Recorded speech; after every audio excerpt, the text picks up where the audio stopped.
এই মুহূর্তে আমার সঙ্গে যারা আছেন, আমাকে শুনছেন, তাদের সবাইকে ঈদ উল ফিতরের এবং বাংলা নববর্ষের অনেক অনেক শুভেচ্ছা। আপনারা জানেন যে আমি প্রায় 2 বছর পূর্বে চাকরি থেকে অবসর গ্রহণ করেছি। এই অবসরকালীন সময়ে আমি স্বেচ্ছাকৃতভাবে পাবলিক লাইফ থেকে দূরে নিরিবিলি জীবনযাপনের চেষ্টা করে আসছি। চাকরিকালীন সময়ে বিগত 2012 সাল থেকে 14 সাল পর্যন্ত আমি সোশ্যাল মিডিয়াতে একটি বিশেষ গোষ্ঠী কর্তৃক অবিরত এবং ক্রমাগত অপপ্রচার, এমনকি ব্যক্তিগত চরিত্র হননের অপচেষ্টার শিকার হয়েছে।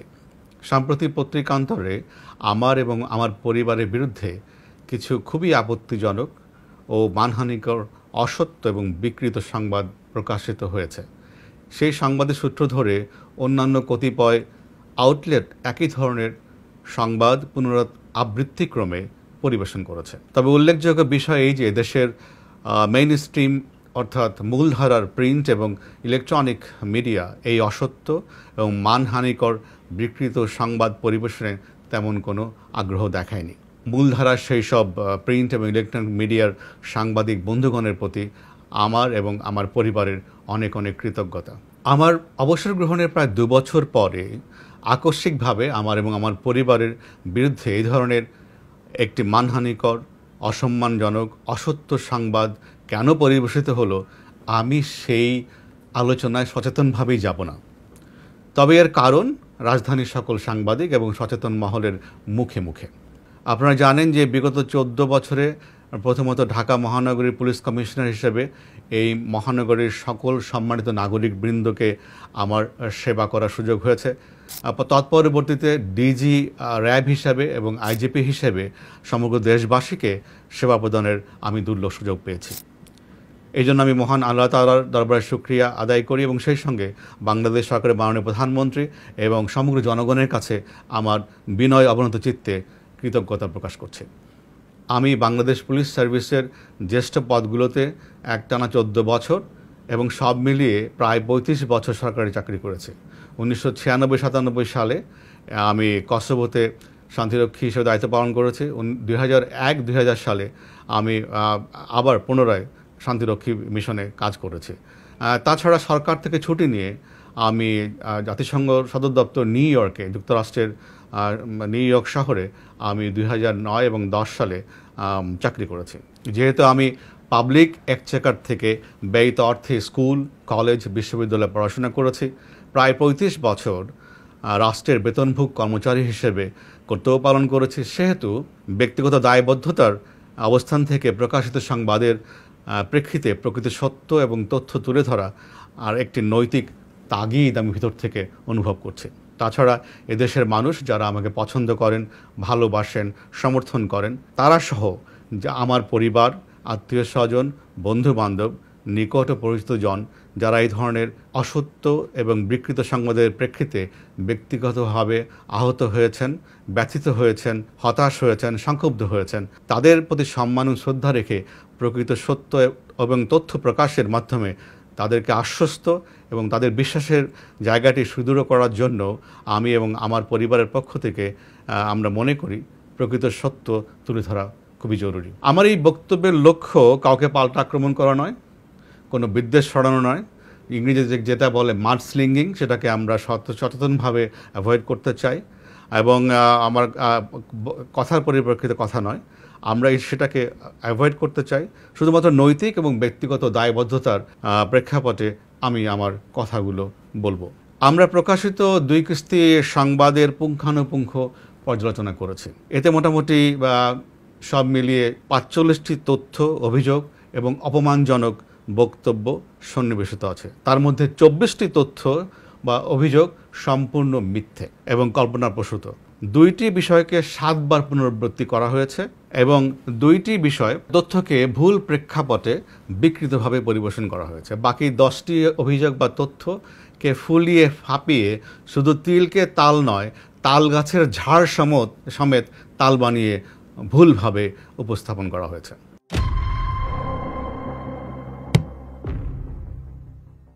আমার জন্মশহর গোপালগঞ্জে 2014 সাল থেকে আমাদের পারিবারিক কৃষি খামার ও কৃষিতে বিনিয়োগ আছে। সে সময় থেকে 10 বছর ব্যাপী ধীরে ধীরে কৃষিক্ষেত্রে আমাদের পারিবারিক বিনিয়োগ এবং ব্যবসা চলে আসছে। প্রথমে সেখানে আমাদের পরিবার সদস্যগণ একটি ছোট মৎস্য খামার প্রতিষ্ঠা করে, সেই খামারের আয় থেকে আস্তে আস্তে ব্যবসা বৃদ্ধি হয়। পরবর্তীকালে মৎস্য খামারের পাশাপাশি সেখানে বিভিন্ন বনজ, ফলজ, ঔষধি ও মশলা জাতীয় বৃক্ষরোপণের মাধ্যমে ব্যাপক বনায়ন করা হয়। কৃষিক্ষেত্রে ব্যবসার জন্য শত শত কোটি টাকার প্রয়োজন হয় না, বা এই ধরনের শত শত কোটি টাকার বিনিয়োগের প্রয়োজন হয় না। এই যে প্রকল্প যেখানে রয়েছে, সেখানে যে পরিমাণ ভূমির উল্লেখ করা হয়েছে সেটি কোনো ক্রমেই সঠিক নয়। সত্য এই যে সেখানে যে পরিমাণ টাকার জমি কেনা হয়েছে তার থেকে বেশি আমার পরিবারের ব্যাংক এবং অন্যান্য সূত্র থেকে ঋণ, লোন বা দেনা রয়েছে। এটি মূলত তাদের ব্যবসায়িক আয় এবং ব্যাংক এবং অন্যান্য সূত্র থেকে সংগৃহীত লোনের মাধ্যমে এই ব্যবসা প্রতিষ্ঠানকে তারা ধীরে ধীরে গড়ে তুলেছে। তাছাড়া এই জমির পরিমাণ এবং ব্যবসাতে নিয়োজিত সংশ্লিষ্ট জমির পরিমাণ এবং টাকার উৎস এই বিষয় সংক্রান্ত ট্যাক্স ফাইলে যথাযথভাবে সন্নিবেশিত আছে।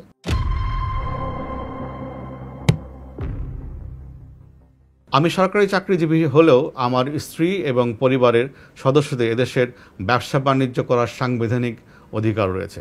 আমার সরকারি চাকরি কোনো মতেই এদেশে তাদের ব্যবসা বাণিজ্য করা বা সম্পত্তি অর্জনের ক্ষেত্রে বাধা হয়ে দাঁড়াতে পারে না। আমাদের দেশের সংবিধান এবং তাদের মৌলিক অধিকারের যে সুযোগ রয়েছে সে অনুযায়ী এটা কখনই তাদের কাছে কোনো ধরনের বাধা হতে পারে না। আমার স্ত্রীর পরিবার সম্পর্কে অত্যন্ত আপত্তিজনক মন্তব্য করা হয়েছে। তার পিতা বাংলাদেশের একজন পদস্থ সরকারি কর্মকর্তা ছিলেন, তার পরিবারের সদস্যবৃন্দ সমাজে প্রতিষ্ঠিত। আমার স্ত্রী বিগত 24 বছর ধরে তার ব্যক্তিগত ও ব্যবসায়িক আয়ের বিপরীতে সরকারকে ট্যাক্স প্রদান করে আসছে। আরও দুঃখের বিষয়, ক্ষোভের বিষয় এই যে বাংলাদেশের সংবিধান অনুযায়ী প্রত্যেক মানুষের ব্যক্তিগত গোপনীয়তার অধিকার রয়েছে, কিন্তু এই সংবাদ সমূহেতে আমার পরিবার সদস্যদের পাসপোর্ট, তাদের এনআইডি, তাদের ইমেইল নাম্বার এগুলোকে এক্সপোজ করে দেওয়া হয়েছে। ফলে তাদের ব্যক্তিগত গোপনীয়তা মারাত্মকভাবে লঙ্ঘিত হয়েছে।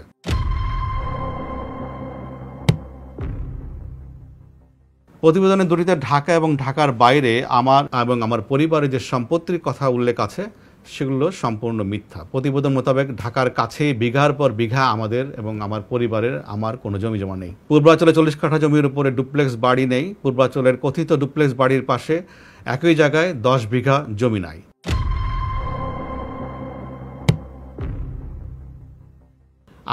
আমার 35 বছরের চাকরি জীবনে বেতন ভাতার যে কাল্পনিক হিসাব প্রকাশ করা হয়েছে সেটিও ভুল এবং খুবই অপমানজনক। প্রতিবেদনে দাবি করা হয়েছে যে আমার অবসরের পর তথাকথিত থলের বিড়াল বেরিয়ে এসেছে। এই ধরনের শব্দ প্রয়োগও খুবই আপত্তিকর। আমাদের পারিবারিক ব্যবসা 2014 সাল থেকে প্রতিষ্ঠিত হয়েছে এবং বিগত 10 বছর ধরে আমাদের পারিবারিক ব্যবসা প্রকাশ্যে এবং সর্বসম্মুখে পরিচালিত হয়ে আসছে। আমাদের পারিবারিক মৎস্য প্রজেক্ট ইতিমধ্যে জাতীয় পর্যায়ে মৎস্য চাষের জন্য স্বর্ণপদক প্রাপ্ত হয়েছে এবং এছাড়াও একাধিক পুরস্কার প্রাপ্ত হয়েছে। আমাদের মৎস্য চাষের যে প্রজেক্ট রয়েছে, পারিবারিক প্রজেক্ট, সেটি পুরস্কারের মাধ্যমে স্বীকৃতি লাভ করেছে এবং এটি একদিনই হয়নি, এটি বছরের পর বছর ধরে তাদের শ্রম এবং ঘামের মাধ্যমে অর্জিত হয়েছে। এবং এই যে তাদের যে চেষ্টা, সেই চেষ্টাকেও এই ধরনের সংবাদ প্রকাশের মাধ্যমে আমি মনে করি যে অপমান করা হয়েছে।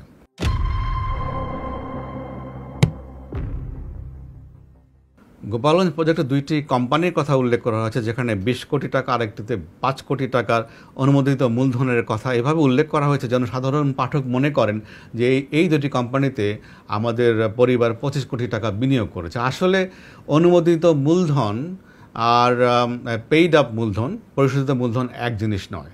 এখানে এই 2টা কোম্পানিতে ইভেন 1 কোটি টাকারও পরিশোধিত মূলধন নাই, অথচ এটা এমনভাবে বলা হয়েছে যেন 25 কোটি টাকা আমাদের পরিবারের পক্ষ থেকে 2টি কোম্পানিতে বিনিয়োগ করা হয়েছে। মূলত এই 2টি কোম্পানি প্রতিষ্ঠা করা হয়েছিল ব্যবসাকে সম্প্রসারণের জন্য। আমাদের পরিবার ওখানে যে বর্তমানে যে ব্যবসা করছে সেটাকে সম্প্রসারণ করতে চায়, কৃষিক্ষেত্রে বিনিয়োগকে সম্প্রসারণ করতে চায়, কারণ বাংলাদেশে এই মুহূর্তে কৃষিক্ষেত্রে বিনিয়োগ সময়ের দাবি। তো এটা নিয়ে পরে কোনো এক সময় কথা বলবো। তো আমরা যেটা বলতে চাই সেটা হচ্ছে মূলত দুটি কোম্পানি প্রতিষ্ঠা করা হয়েছিল আরও বড় আকারে ব্যাংক লোন নেওয়ার জন্য, কিন্তু ব্যাংক লোনের জন্য আবেদনও করা হয়েছিল, কিন্তু সে সময় করোনা প্রভাব এবং পরবর্তী সময়ে রাশিয়ান ইউক্রেন ওয়ার, জাতীয় আন্তর্জাতিক অর্থনৈতিক মন্দা, বিভিন্ন কারণে এই ব্যাংক লোনের ব্যাংকের সংকোচন নীতির কারণে এই লোন স্যাংশন সম্ভব হয়নি। ফলে যেটা হয়েছে যে কোম্পানিগুলোর কথা বলা হয়েছে কোনোটি আজ পর্যন্ত ব্যবসাতেই আসেনি। তো এটি এক নতুন কোম্পানি এবং ফাইন্যান্সে বা ফান্ডিংয়ের অভাবে এই কোম্পানিগুলো কিন্তু মূলত এই মুহূর্তে কোনো ব্যবসা করছে না।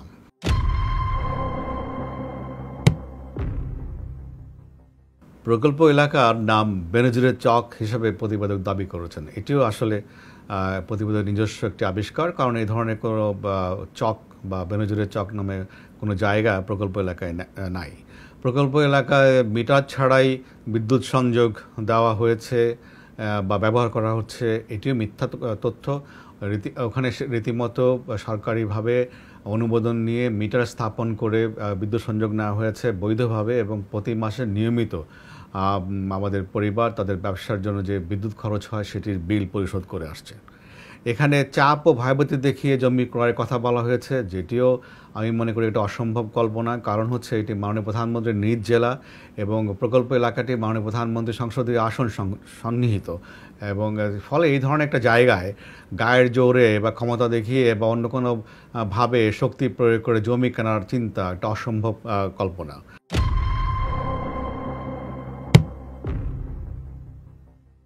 প্রতিবেদন বলা হয়েছে যে ইস্টার্ন প্রপার্টি মগবাজারে আমাদের একটি 4000 স্কোয়ার ফিটের ফ্ল্যাট আছে, এটিও একটি মিথ্যা তথ্য। মগবাজার কেন, মগবাজার, সিদ্ধেশ্বরী, রমনা আশেপাশে কোথাও আমাদের কোনো ফ্ল্যাট বা এই ধরনের কোনো অ্যাপার্টমেন্ট নাই। আনন্দী হাউজিংয়ে 40 কাঠা জমিসহ 45 কোটি টাকার বাড়ি আছে বলে দাবি করা হয়েছে। আনন্দ হাউজিং একটি বেসরকারি সমবায় সমিতি। 2007 সালে আমরা এই সমবায় সমিতির সদস্য হই এবং একটি প্লট বুকিং দেই। কিস্তির মাধ্যমে ধীরে ধীরে আমরা এই টাকা পরিশোধ করি। সেখানে আমাদের 40 কাঠা কোনো প্লট নেই, এটি বাড়িয়ে বলতে গেলে শতগুণ বাড়িয়ে বলা হয়েছে। আমাদের প্লটে 5 ইঞ্চি দেওয়াল বিশিষ্ট একটি বৈশিষ্ট্য এবং টিনের ছাদের একটি দোতলা বাড়ি আছে। তো এই ধরনের একটা বাড়ির দাম 45 কোটি টাকা হবে, এবং যেখানে যে হাউজিংয়ে এখন পর্যন্ত নাগরিক সুবিধা গড়ে ওঠেনি, রাস্তাঘাট তৈরি হয় নাই, বিদ্যুৎ সংযোগের ব্যবস্থা নাই, পানির ব্যবস্থা নাই, গ্রামের মধ্যে এই ধরনের একটা প্লটের উপরে টিনের ছাদ বিশিষ্ট বাড়ির দাম 45 কোটি টাকা হবে, এটি রীতিমতো এই ধরনের দাবি করার রীতিমতো হাস্যকর।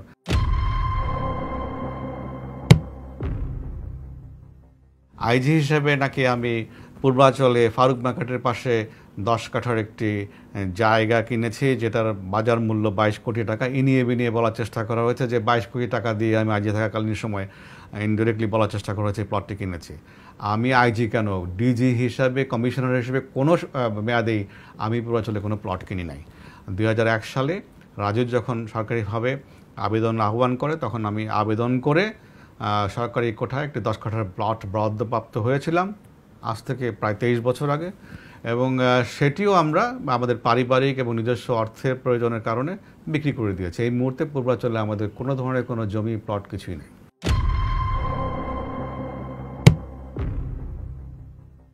রূপগঞ্জের নাওড়ায় আমাদের একটি 2 বিঘা জমির প্লট আছে, যার বাজার মূল্য 2 কোটি টাকা বলে সংবাদে উল্লেখ করা হয়েছে। রূপগঞ্জের নাওড়ায় এবং অন্যান্য কোনো ইউনিয়নে কোথাও আমাদের কোনো 2 বিঘার কোনো প্লট নাই, এটিও একটি সর্বাংশে মিথ্যা তথ্য। রূপগঞ্জে আমাদের কোনো জমি নাই এক্সেপ্ট আনন্দ হাউজিংয়ের, যেটি রূপগঞ্জ জেলা থানার মধ্যে অবস্থিত এলাকার মধ্যে, সেখানে একটা প্লট আছে। তাছাড়া আমাদের অন্য কোথাও কোনো ধরনের কোনো জমি বা 20 কোটি টাকা মূল্যের কোনো সম্পত্তি আমাদের নাই। মেয়ের বিশ্রামের জন্য 3.5 কোটি টাকার ফ্ল্যাট কিনেছি বলে অভিযোগ করা হয়েছে। আমার মেয়ে, আমার জ্যেষ্ঠ কন্যা সবসময় আমার সরকারি বাসা থেকে তার বিশ্ববিদ্যালয়ে যাওয়া আসা করতো, তার জন্য কোনো বিশ্রামের জন্য বাড়ি কেনার কোনো প্রয়োজন আমরা কখনো অনুভব করিনি।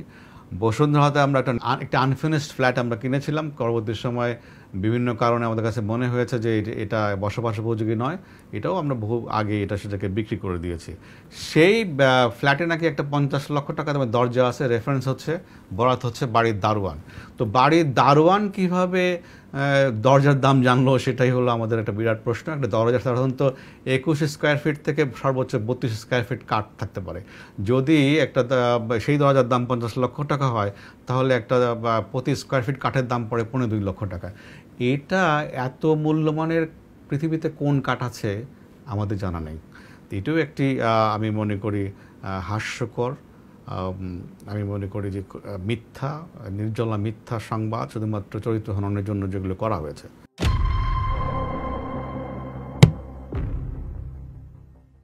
আমাদের পরিবারের স্টক এক্সচেঞ্জে পোর্টফোলিও আছে, তাদের শেয়ার ব্যবসা রয়েছে, এবং সেই শেয়ার ব্যবসার অংশ হিসেবেই বেস্ট ওয়েস্টার্ন হোটেলে আমাদের 2 লক্ষ টাকার একটা প্রাইমারি শেয়ার রয়েছে, এবং যেটি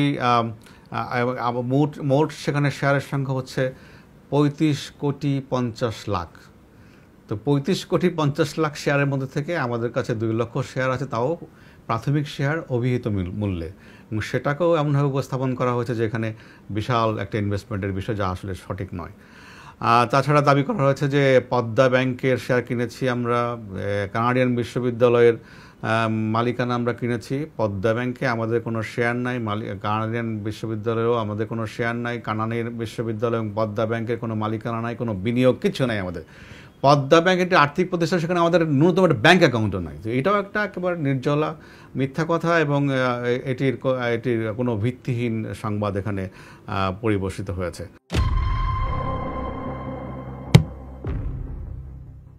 দুবাইতে 100 কোটি টাকার হোটেল ব্যবসা, সিঙ্গাপুরে 1.5 কোটি টাকার সোনার ব্যবসা, থাইল্যান্ড এবং মালয়েশিয়াতে জমি কিনেছি মর্মে দাবি করা হয়েছে। দুবাইতে আমাদের 100 কোটি টাকার কোনো হোটেল ব্যবসা নাই, সিঙ্গাপুরে আমাদের কোনো সোনার ব্যবসা নাই, এবং থাইল্যান্ড এবং মালয়েশিয়াতেও যে ধরনের গয়রহ কথা বলা হয়েছে যে জমি কিনেছি আমরা, এই ধরনের কোনো জমি আমাদের সেখানে নাই।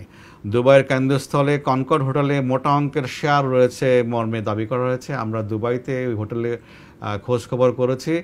এই হোটেলটিতে কোনো শেয়ার মালিকানায় পরিচালিত হয় না, এটি একটি একক মালিকানাধীন হোটেল, এবং আমরা জেনেছি, এবং এর মালিক হচ্ছে স্থানীয় একজন আমিরাতি।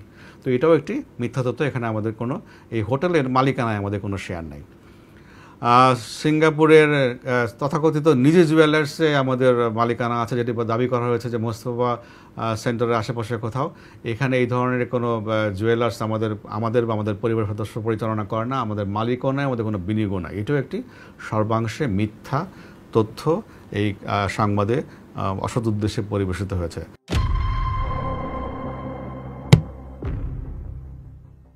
সোনালী ব্যাংক থেকে বিপুল অঙ্কের লোন নিয়ে বিদেশে পাচার করার অভিযোগ করা হয়েছে। পাচার নয়, লোন নিয়ে আমরা আমাদের গোপালগঞ্জ প্রজেক্টে ইনভেস্ট করেছি, বিনিয়োগ করেছি, এবং সেখানে বড় বড় সাইনবোর্ড লাগানো আছে যেটা সোনালী ব্যাংকের এখানে আমাদের ঋণ রয়েছে, এই ধরনের সাইনবোর্ড প্রকল্প লেখা রয়েছে। তো এটিও তার জানা সত্ত্বেও যে এটি এখানে লোন রয়েছে এর প্রকল্পে, এবং লোন নিয়ে এই বিজনেস করা হচ্ছে, তারপরেও এটাকে আমি মনে করি যে অসত্যভাবে, বিকৃতভাবে তথ্য উপস্থাপন করা হয়েছে, যে শুধুমাত্র আমার এবং আমার পরিবারের চরিত্র হনন করার জন্য, এবং আমাদের অপমানজনক তথ্যের মাধ্যমে বিব্রত করার জন্য।